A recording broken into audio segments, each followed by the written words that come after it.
Masih bersama saya, Budiman Tanrujo di Satu Meja The Forum. Usman Hamid, Direktur Eksekutif Amnesty International.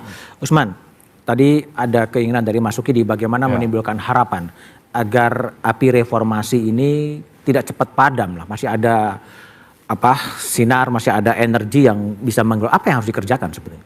Dengan menjaga cita-cita itu, menjaga idealisme yang dihasilkan dari reformasi. Karena tanpa idealisme itu saya kira kita tidak punya pegangan hidup lagi. Kita tidak punya semacam ukuran menuju Indonesia yang lebih baik. Yang kedua, menumbuhkan, memperluas kesadaran di kalangan masyarakat, termasuk di kalangan generasi muda. Saya senang dengan adanya Indonesia Gelap, bahkan Mas Budiman malam ini menggunakan tema reformasi di korupsi. Reformasi di korupsi itu tema gerakan mahasiswa tahun 2019. Mereka bukan hanya membela kebebasan politik, ya, kebebasan berekspresi di dalam hukum pidana dan seterusnya, tapi juga mereka memperjuangkan keadilan sosial, reforma agraria, kesejahteraan bagi buruh, tentu termasuk buruh ojol misalnya, tanah buat petani, masyarakat adat, keadilan buat perempuan.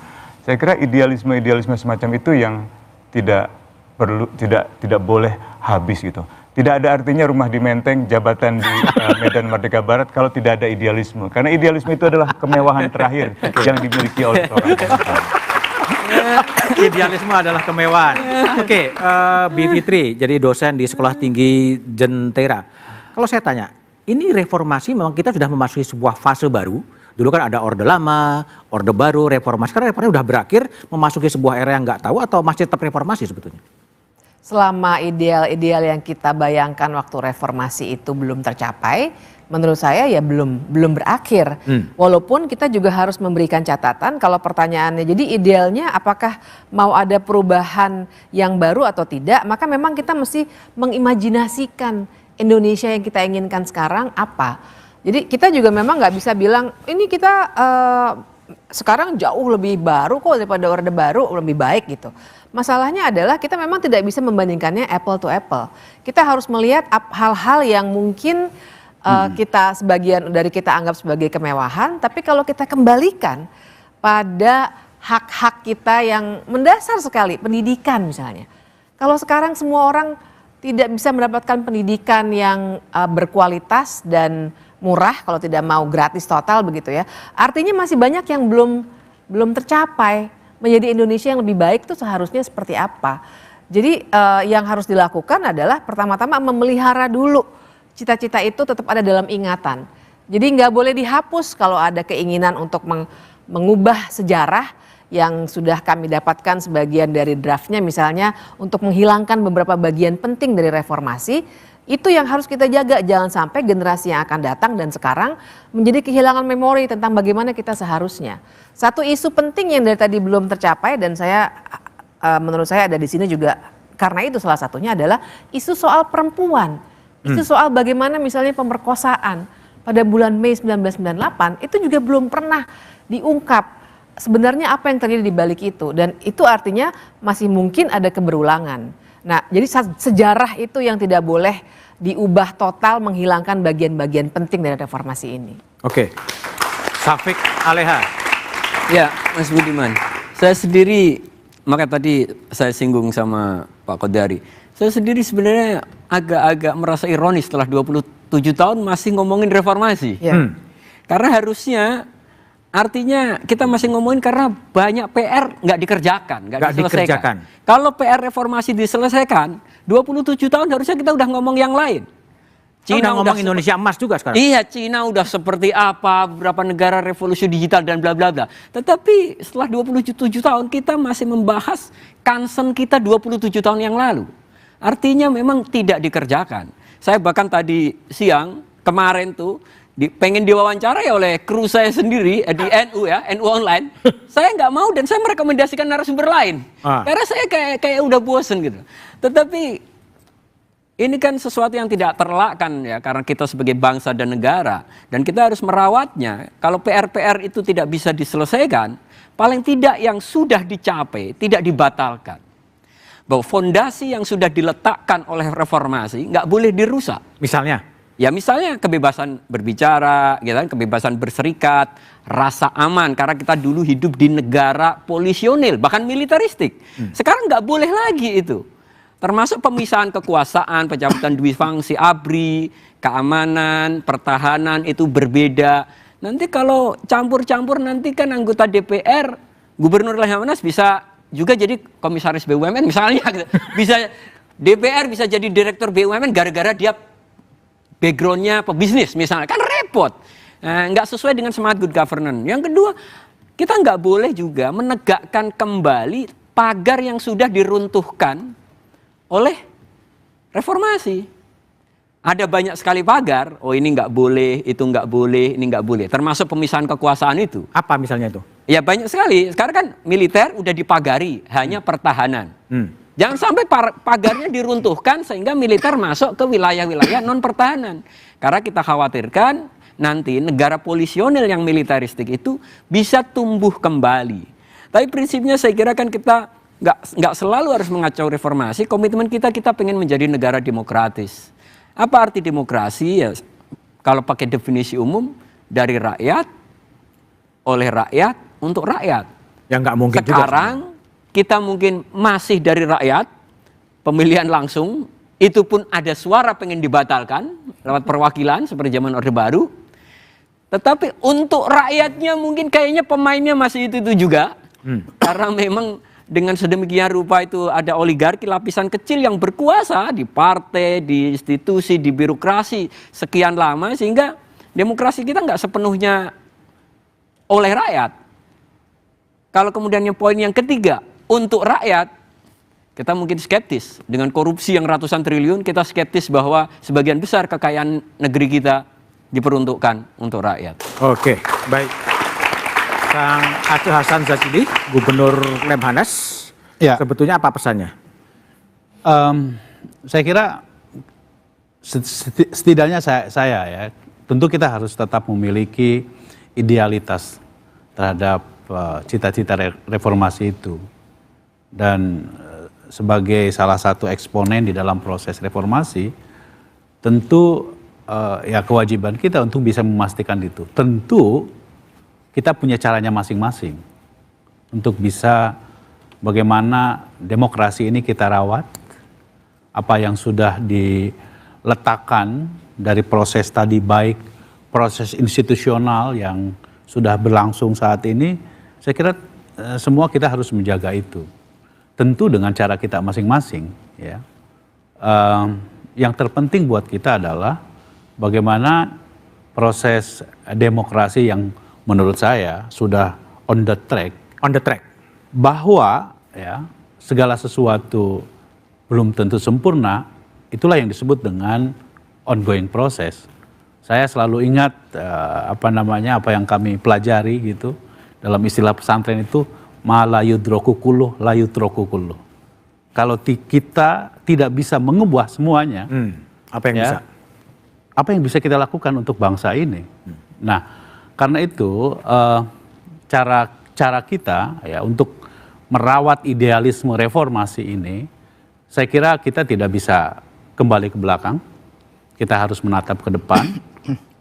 Sambil tentu ada teman-teman yang selalu melakukan mengkritisi, karena itulah salah satu kemewahan dari demokrasi, bahwa pemerintahan, siapapun pemerintahannya, wajib untuk diawasi, karena itu hak bagi kita untuk bisa memastikan agar apa yang menjadi amanah rakyat tersebut bisa dipastikan. Dan demokrasi tentu idealitasnya adalah bagaimana memastikan agar misalnya cita-cita kita memanfaatkan bonus demografi yang saat ini kita sedang alami, itu bisa mencapai tujuan apa yang diharapkan oleh kita semua sebagai bangsa. Kira-kira begitu. Oke, baik.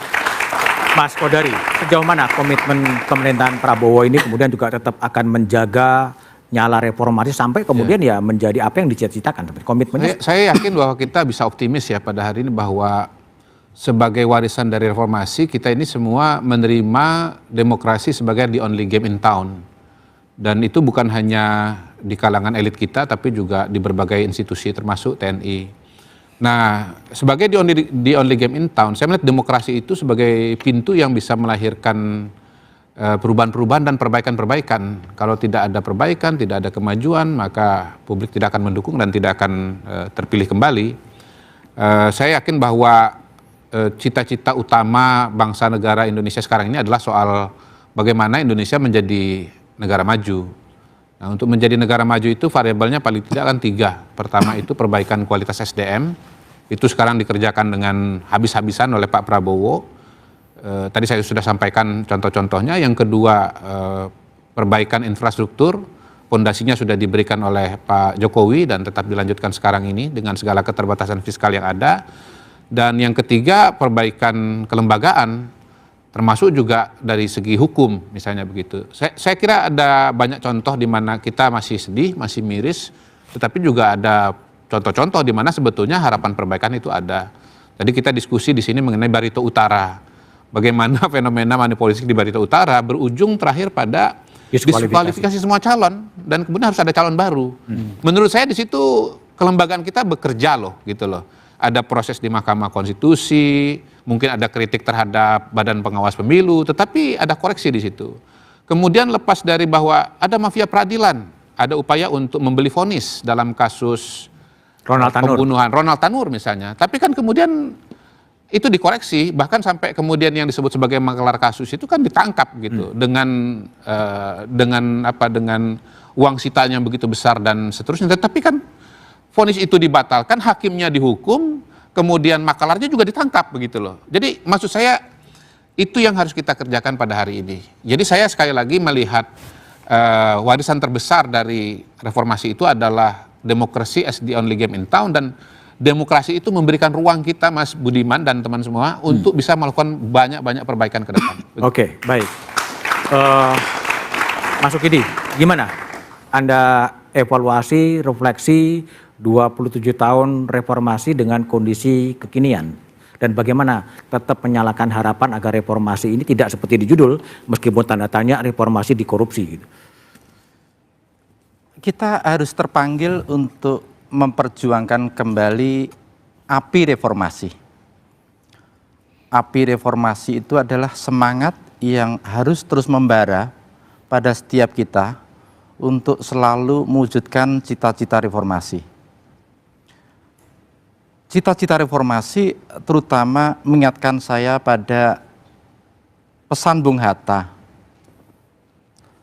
Ketika pada tahun 1941 Bung Hatta menuliskan tentang karakter. Dan itulah yang hilang pada cita-cita reformasi, yang hilang pada Republik ini. Pesan Bung Hatta adalah pangkal utama pendidikan karakter adalah cinta pada kebenaran dan berani mengatakan salah. Cinta kebenaran adalah etos dan mentalitas kaum reformis, karena ini yang membedakan kita dengan kaum fasis yang membunuh kebenaran demi kekuasaan yang otoriter. Keberanian mengatakan yang salah itu adalah pesan Bung Hatta, karena Bung Hatta menyadari betul bahwa banyak sekali mereka yang terjatuh untuk memuja juragan dan berkuasa dengan memutarbalikkan kebenaran, dan akhirnya menjadi tragedi bagi keberlangsungan Republik ini. Dari Bung Hatta kita belajar tentang keberanian untuk mengatakan yang salah. Dan panggilan Bung Hatta ini buat saya adalah panggilan kepada mereka yang terdidik dan terutama kaum intelektual untuk terbangun dan sadar untuk berani mengatakan yang salah kepada mereka yang berkuasa. Oke. Apa yang salah pada mereka yang berkuasa adalah pertama menjungkir balikkan cita-cita reformasi yang mestinya kita bergerak ke arah negara demokrasi, tetapi terjadi pembalikan menjadi negara otoritarisme yang kompetitif. Itu salah, dan karena itu harus kita ingatkan kepada mereka yang berkuasa bahwa kita harus kembali kepada jalan yang benar, yaitu adalah jalan reformasi yang menuntut kita untuk kembali kepada negara demokrasi. Itu pertama. Kedua, Yang kedua adalah semangat untuk mempersenjatai birokrasi sebagai kepentingan politik partisan itu membahayakan dan salah. Karena itu birokrasi harus diletakkan sebagai instrumen utama untuk melayani kepentingan bersama. Ketiga, yang terpenting adalah pada aspek hukum. Apa yang salah dalam hukum itu bukan sekedar mafia peradilan, bukan sekedar institusi hukum yang korup, tetapi yang lebih penting lagi adalah perilaku penegak hukum yang tidak bermoral. Dan itu membuat korupsi kita itu berlangsung sedemikian panjang dan membuat kita menjadi bangsa yang korup karena keadilan tidak ditegakkan secara adil. Yang terjadi adalah penegakan hukum secara tebang pilih, secara selektif itu justru membunuh cita-cita reformasi itu sendiri. oke, Mas Sugidi, makasih. Mas Usman, Bu Fitri, Taufik, Kang Aceh, dan Kodari telah bergabung di Satu Meja The Forum. 27 tahun reformasi, kita justru menyaksikan ironi. Demokrasi berubah menjadi arena transaksi. Nepotisme dipertontonkan tanpa rasa bersalah.